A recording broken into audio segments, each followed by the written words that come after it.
69वीं BPSC 30 सितंबर 2023 का प्रश्न का संपूर्ण विश्लेषण 1/3 निगेटिव है और क्वेश्चन मॉडरेट है। पहला क्वेश्चन है, इसमें कैबिनेट मिशन के सदस्य नहीं थे। कौन कैबिनेट मिशन के सदस्य नहीं थे? कैबिनेट मिशन इंग्लैंड के प्रधानमंत्री क्लीमेंट एटली ने कैबिनेट मिशन भारत भेजा था। कैबिनेट मिशन भारत 24 मार्च 1946 को भेजा गया था। 24 मार्च 1946 को दिल्ली पहुंचा और 16 मई 1946 को यह प्रस्ताव पेश किया था। कैबिनेट मिशन सत्ता हस्तांतरण करने के लिए भारत में भेजा गया था 1946 में। पूछा जाता है कब मिशन हुआ, तो 1946 में। ये क्लीमेंट एटली जो ब्रिटेन के प्रधानमंत्री, उसने शिष्टमंडल भेजा था। इससे पूछा है प्रश्न कि इसमें से कौन सदस्य नहीं थे, तो इसमें से 3 है ऑप्शन। पहला है स्टैफोर्ड क्रिप्स, एवी अलेक्जेंडर और Lord Patrick Lawrence. Patrick Lawrence अध्यक्ष थे, एवी स्टैफोर्ड क्रिप्स, एवी अलेक्जेंडर इसके सदस्य थे। तो ये 3 ही सदस्य थे जो 16 मई 1946 को प्रस्ताव प्रस्तुत किया गया था। इसका प्रश्न में ए नंबर में था ए एन एंड्रूथ। ए एंड्रूथ जो है यह इस सदस्य में, इस कैबिनेट मिशन में सदस्य नहीं थे। स्टैफोर्ड क्रिप्स थे, एवी अलेक्जेंडर थे और लॉर्ड पैट्रिक थे। जे एंड्रूथ नहीं थे। तो इसका आंसर हो जाएगा ए। अगला प्रश्न है, सुरक्षा बल्ब सिद्धांत के आधार पर भारतीय राष्ट्रीय कांग्रेस की स्थापना ब्रिटिश सरकार को खतरे से बचाने के लिए की गई थी। उपयुक्त विचार किस नेता के थे? किस नेता ने सुरक्षा बल्ब सिद्धांत के आधार पर भारतीय राष्ट्रीय कांग्रेस की स्थापना ब्रिटिश सरकार को खतरों से बचाने के लिए क्या ऐसा कथन कहा था? तो इसने ये कहा था लाला लाजपत राय ने। और 3 तरह के बताए गए हैं इसमें कि सुरक्षा बल्ब का सिद्धांत यानी सुरक्षा कपट का सिद्धांत किसने दिया था? लाला लाजपत राय ने दिया था। कभी कभी पूछा था षड्यंत्र का सिद्धांत किसने दिया था? रजनी पाल दत्त ने दिया था। त्वरित चालक का सिद्धांत किसने किया था? गोपाल कृष्ण गोखले ने दिया था। तो ये थे, ये दूसरा प्रश्न था, इसका आंसर सी होगा, लाला लाजपत राय। तीसरा प्रश्न है, भारतीय राष्ट्रीय कांग्रेस के किस अधिवेशन में पहली बार मौलिक अधिकार से संबंधित प्रस्ताव पारित किए गए थे? तो इसका आंसर होगा नंबर 1, कराची अधिवेशन 1931 आंसर होगा। और कराची अधिवेशन 1931 के अध्यक्ष थे सरदार वल्लभ भाई पटेल, जिनको iron man of the India भी कहा था, लौह पुरुष कहा जाता है। भारत के पहले गृह मंत्री, पहले प्रधानमंत्री, उप प्रधानमंत्री भी रहे हैं, डिप्टी प्राइम मिनिस्टर और होम मिनिस्टर भी रहे हैं। और इनके समय में इनका दुनिया का सबसे बड़ा, सबसे ऊंचा स्टैचू बनाया गया है सरदार पटेल का। वह अहमदाबाद के सेतुबेट द्वीप पर बनाया गया है इनका स्टैचू। उसको नाम दिया गया स्टैचू ऑफ यूनिटी, जिसका ऊंचाई है 182 मीटर, जो दुनिया का सबसे ऊंचा स्टैचू है। तो पूछा गया था भारतीय राष्ट्रीय कांग्रेस के किस अधिवेशन में पहली बार मौलिक अधिकारों को संबंधित प्रस्ताव पेश किया गया? तो 1931 के कराची अधिवेशन। इसके अध्यक्ष थे कांग्रेस के इस समय सरदार पटेल, लेकिन पेश किसने किया था ये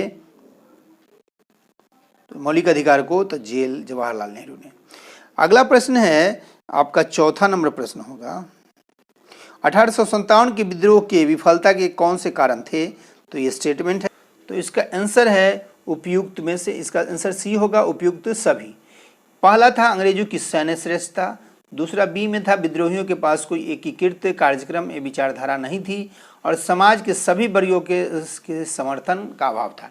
यानी जो 1857 का विद्रोह हुआ था उसमें अंग्रेजों की सैन्य जो भारत से श्रेष्ठ थी, विद्रोहियों को एकीकृत नहीं था, चारों तरफ फैल नहीं पाया था, समाज के सभी वर्गों का लोग साथ नहीं थे। जो सामंत वर्ग थे, जो उच्च वर्ग के लोग थे, उच्च अमीर लोग थे, वो साथ नहीं थे। विद्यार्थी और मध्यम किसान वर्ग के लोग साथ थे। सबसे पहले 10 मई ये 1857 विफलता के कारण थे।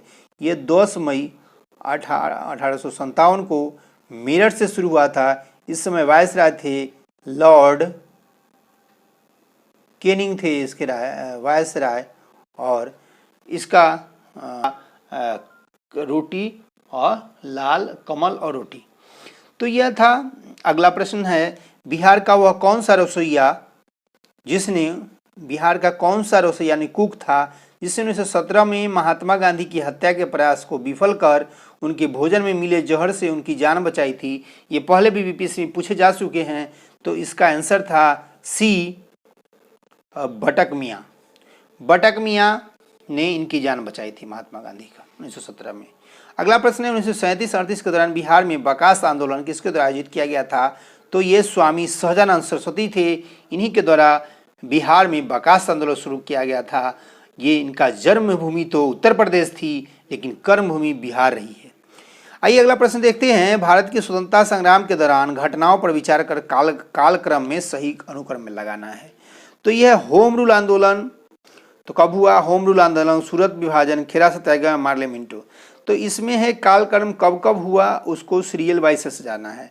तो होम रूल आंदोलन 1916 में हुआ था, एनी बेसेंट और तिलक के। एनी बेसेंट एक पुस्तक है न्यू इंडिया और कॉमनवेल्थ, इनका पुस्तक भी पूछा जाता है। तो होम रूल 1916 हो गया, सूरत विभाजन 1907 हो गया, खेरा सत्याग्रह 1918 हो गया और मार्ले मिंटो सुधार हो गया 1909। तो इसका आंसर हो जाएगा सूरत विभाजन। जिस समय नरम दल गरम दल दो भागों में बंट गए थे 1907 में, कांग्रेस का विभाजन हुआ था। तो सबसे पहले हो जाएगा दू, यानी 1907 सूरत विभाजन। उसके बाद होगा मार्ले मिंटो सुधार 4 1909। उसके बाद हो जाएगा होम रूल आंदोलन 1 नंबर 1916 और उसके बाद हो जाएगा खेरा सत्याग्रह 1918। ये कालक्रम अनुसार है। आपको ईस्वी सन याद रहेगा तो आप इसको अच्छे से सजा देंगे। अगला प्रश्न है 8वां, लॉर्ड लिटन से संबंधित नहीं है। कौन लॉर्ड लिटन से संबंधित नहीं? तो इल्बर्ट बिल जो है लॉर्ड लिटन से संबंधित नहीं थे। लॉर्ड लिटन का कार्यकाल 1876 से लेकर 1880 तक था और इल्बर्ट बिल जो आया था 1883 में आया था। तो इसलिए ये वाला आंसर संबंधित नहीं है। बाकी स्ट्रेची कमीशन, शस्त्र नियम 1878 में था, बर्नापुलस प्रेस भी 1878 में हुआ था। तो बाकी सही है, इल्बर्ट बिल 1883 में आया था, तो ये गलत है। इसका आंसर हो जाएगा ए नंबर। अगला प्रश्न है बीपीएससी का 69वीं का 30 सितंबर का क्वेश्चन है। बक्सर का युद्ध लड़ाई के बाद, बक्सर का युद्ध या लड़ाई के बाद संधि पर हस्ताक्षर किए गए थे। किस संधि पर बक्सर के युद्ध के बाद हस्ताक्षर किए गए थे? इलाहाबाद की संधि। ये आंसर बी होगा। इलाहाबाद की संधि। बक्सर युद्ध के बाद कौन सी संधि हुई थी? इलाहाबाद की संधि थी। आंसर हो जाएगा 9 नंबर का बी। बक्सर का युद्ध 1764 में हुआ था, इलाहाबाद की संधि 1765 में हुई। अगला प्रश्न है डच ईस्ट इंडिया कंपनी ने किस वर्ष पटना में अपना कारखाना स्थापित किया था? 1632 ईस्वी में।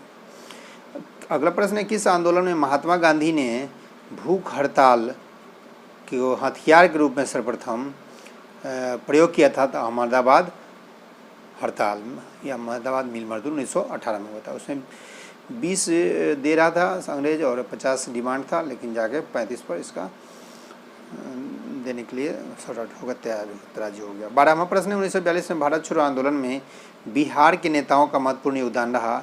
बिहार के कौन से प्रमुख नेता बिहार केसरी के नाम से जाने जाते थे? उन्होंने भारत छोड़ो आंदोलन के सक्रिय भाग लिया था।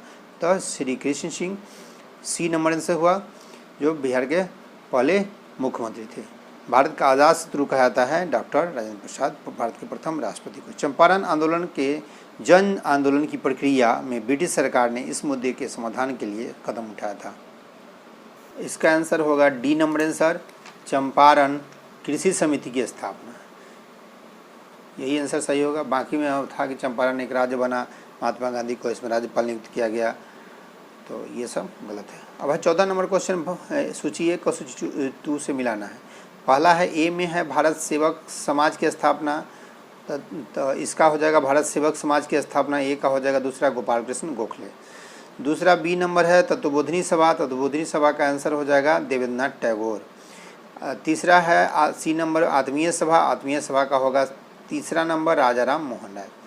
तो आंसर हो जाएगा बी नंबर, एक ए का 2, बी का 1, सी का 3। ठीक है। अगला है अम्बाबाई एक स्वतंत्रता सेनानी भारत के किस राज्य की थी? तो मैसूर राज्य की थी, Karnataka, B D number answer. एक चेन्नम्मा थी, वो कर्नाटक की झांसी रानी कहा जाती थी, लेकिन अम्बाबाई को स्वतंत्रता सेनानी जो थी उसको भारत की यानी मैसूर का कहा था, डी नंबर आंसर। 16 में रीजनिंग है, इसका आंसर हो जाएगा बी नंबर 22, 18, 71, 21, 18, 26, 19। यह कोडिंग का प्रश्न है, रीजनिंग का है। 17 का सी नंबर आंसर MSVX, ये भी रीजनिंग का प्रश्न है। 18 नंबर है 2.5.5 आंसर होगा ए नंबर। ये भी रीजनिंग का है। 19 का ए है हैश भागा गुने हैश भागा गुना और परसेंटेज, ये भी रीजनिंग का है। 19 का ए हो जाएगा। 20 नंबर का ए नंबर आंसर है। 21 का बी है रमेश की भूमि सुरेश की भूमि से अधिक है, ये भी रीजनिंग का है। 22 का है बी नंबर मिलिट्री का हो जाएगा टोपिया, ये मिलाने वाला है, बी नंबर आंसर 22। 23 का है सी नंबर 182 और मैथ था। और 24 का सी नंबर 77।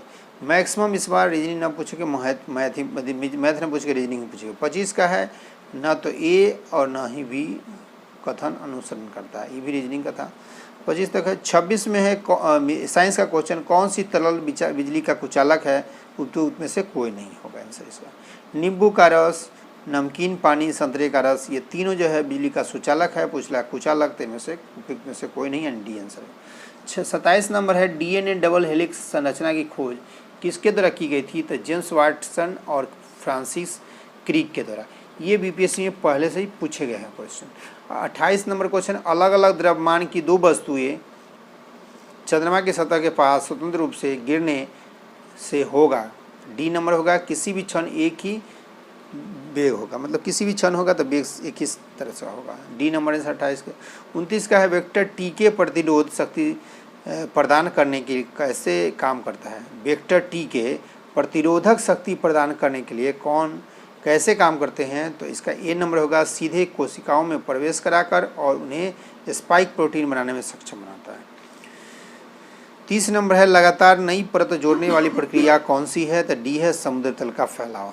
31 नंबर भूपटल के टुकड़े मेंटल में गति द्वारा निरंतर धीमी गति से प्रवाहित होते हैं, इस सिद्धांत को क्या कहा जाता है, तो डी नंबर आंसर ज्योग्राफी का है प्लेट टेक्टोनिक सिद्धांत। 32 एम स्मॉल एम आरएनए पद का विस्तारित रूप क्या है, इसका फुल फॉर्म पूछा है, तो इसका आंसर हो जाएगा B number messenger ribo nucleic acid, messenger ribo nucleic acid, इसका आंसर बी नंबर होगा। तीसरा है एसी करंट को कैसे उत्पन्न किया जाता है, डायनामो द्वारा भी किया जाता है, लेकिन इसका एसी करंट को कैसे, इसका आंसर होगा बी नंबर चोक कुंडी द्वारा। 34 है धारा घनत्व यानी करंट डेंसिटी क्या है, तो यह एक स्केलर क्वांटिटी है, अदिश राशि है, बी नंबर आंसर होगा। अगला प्रश्न है 36 नंबर, कौन सी प्रक्रिया की दर को धीमा करता है, तो बी नंबर उत्प्रेरक वर्धन यानी कैटालिस्ट पॉइजन है, वो प्रतिक्रिया के दर को धीमा करता है। 37 आगत और निर्गत तंत्रिकाएं मिलती है, यानी एफेरेंट और इफेरेंट यानी आगत और निर्गत तंत्रिकाएं मिलती है, ये जो है ब्रेन और स्पाइनल कोड में पाया जाता है, और दोनों को मिला के इसको CNS कहा जाता है, यानी सेंट्रल नर्वस सिस्टम यानी केंद्रीय तंत्रिका, तो इसका आंसर हो जाएगा सी नंबर आंसर। कौन सा तकनीकें, कंप्यूटर से क्वेश्चन है, कौन सी तकनीकें 5G मोबाइल संचार नेटवर्क द्वारा सक्षम की जाएगी, तो यह internet of things, edge computing और नेटवर्क स्लाइसिंग, यानी तीनों जो है 5G कंप्यूटर का भाषा है, ए नंबर आंसर होगा। इस बार भी यूपीएससी की तरह स्टेटमेंट वाला ही क्वेश्चन ज़्यादा पूछा गया है और निगेटिव मार्किंग भी यूपीएससी का 1/3 है। मिलाने वाला है, सूची 1 को सूची 2 से मिलाना है। कैसनी जो है ए का हो जाएगा दूसरा नंबर, कैसनी जो है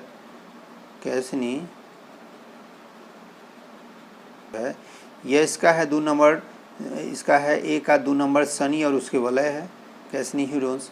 दूसरा है बी नंबर है जूनो, जूनो का क्या होगा, बृहस्पति होगा, जूनो का हो जाएगा बी का बृहस्पति। और चौथा है ऑर्टेमिस, जो है ऑर्टेमिस का होगा मानव अंतरिक्ष उड़ान चंद्रमा से मंगल ग्रह तक, ये हो जाएगा ऑर्टेमिस। और वेरिटास जो है डी नंबर, इसका हो जाएगा शुक्र।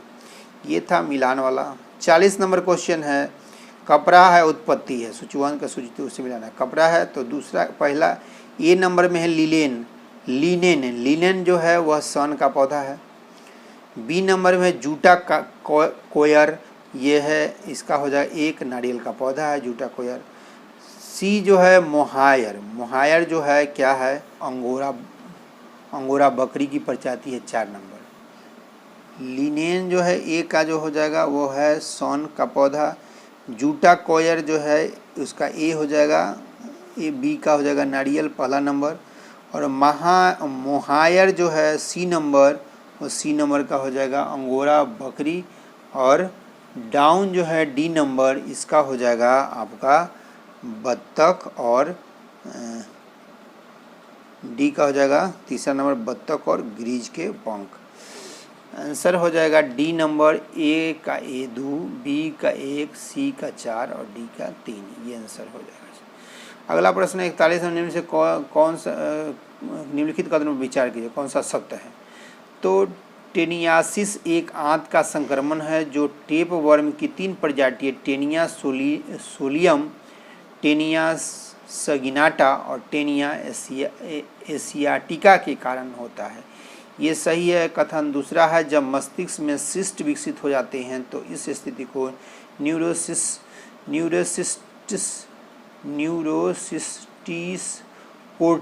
न्यूरोसिटिस कोर्टिस यानी एनसीसी कहा जाता है।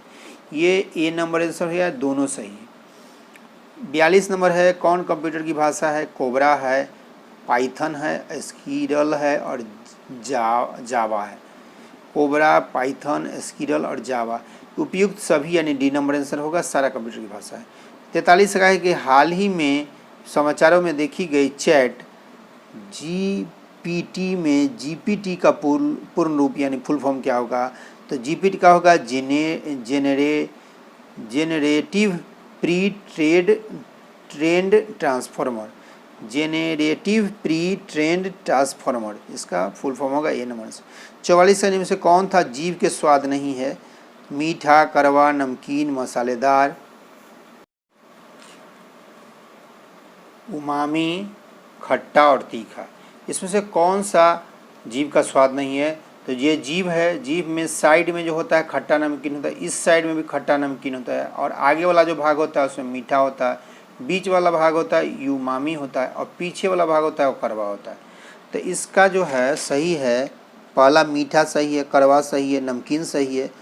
4 जो है मसालेदार स्वाद नहीं होता है और दूसरा जो है गलत, वो तीखा नहीं होता है, उमामी भी होता है, खट्टा भी होता है, यानी ये दोनों, इसका आंसर हो जाएगा डी नंबर 4 और 7, यानी तीखा और मसालेदार स्वाद नहीं होता है। अगला प्रश्न है 45 का सही सुमेलित कौन है। इसमें से इसको सही है डिस्पनिया जो है सांस की तकलीफ है, ये सही है 3 नंबर। एनोस्मिया जो है गंध की आंशिक या पूर्ण हानि है, ये दोनों 3 और 4 सही है, आंसर ए नंबर 3 और 4। इंसोम्निया जो है वो खाने का नहीं, नींद का है।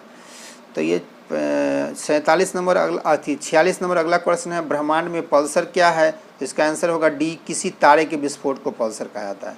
47 नंबर, प्रयोगशाला में विकसित हीरे एलजीडी के संदर्भ में हीरे के बीज के रूप में किसका प्रयोग किया जाता है। तो graphite, D number answer graphite. Carbon के 2 अपरूप है, हीरा और ग्रेफाइट। 48 नंबर है, बुलेट प्रूफ जैकेट बनाने के लिए प्रयोग किया जाने वाला फाइबर क्या है। यह है केवलर, जो कि ब्रांड है। इसका नाम होता है पैथेलेमाइट, कार्बनिक कार्बन से बना होता है ये Kevlar bullet proof jacket. HMX का पूर्ण रूप क्या है, 49 नंबर क्वेश्चन। तो इसका होगा 1 और 4। HMX का फुल फॉर्म होता है high melting explosive, high melting explosive होता है। दूसरा एक और भी होता है इसका, her majesty's explosive, her majestic explosive, high melting explosive होता है। 50 नंबर है क्वेश्चन, अक्टूबर 2022 में लॉन्च किए गए टेस्ला के ह्यूमनॉइड रोबोट का क्या नाम है। 2022 में लॉन्च किए टेस्ला के ह्यूमनॉइड रोबोट का नाम है ए नंबर आंसर ऑप्टिमस जो है इसका नाम। और 51 नंबर है, मैनहट्टन परियोजना क्या है। एक अनुसंधान और विकास उपक्रम जिसमें कि पहले परमाणु हथियार का उत्पादन किया गया। इसी के साथ हम आप सबसे इजाज़त लेते हैं।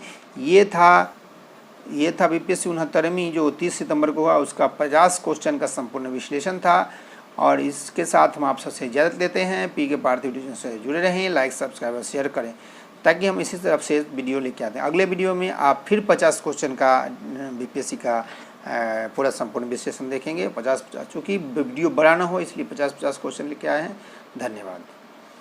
और 3 वीडियो में आपको पूरा मिल जाएगा, उसके बाद हम कट ऑफ लेके आएंगे।